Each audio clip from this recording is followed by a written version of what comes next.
है, सभी बाबा के नाम लेके चलते हैं। बाबा के नाम लेने से कठिनाई दूर होती है। क्या दूर होती है? कष्ट दूर होती है। उसमें क्या कहना है? हर हर बम बम जैसे शंभू के लगे बैनारा, सबके नैया पार करथिन बाबा एक सहारा।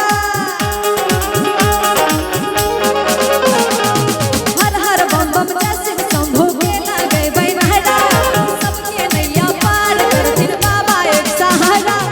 नाचत घूमत मैं सब भागत के माजा, जब घर में बैठ के गाजा, जब घर में बैठ के गाजा, अरे जब घर में बैठ के गाजा।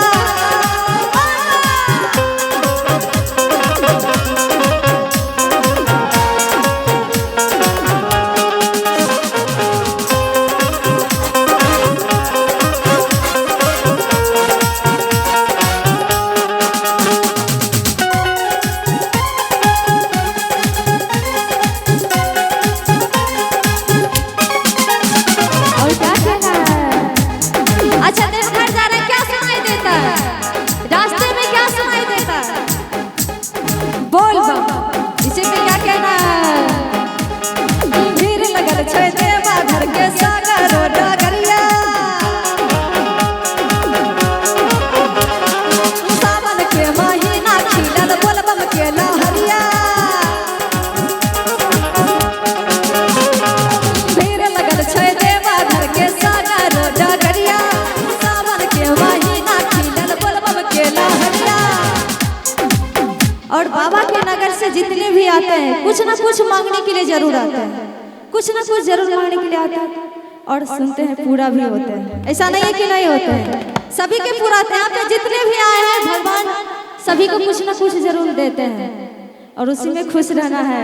तो उसी पे क्या कहना है? बाबा के नगरी से आवे बन के सब राजा, जब घर जाए पी के गाजा, जब घर जाए पी के गाजा,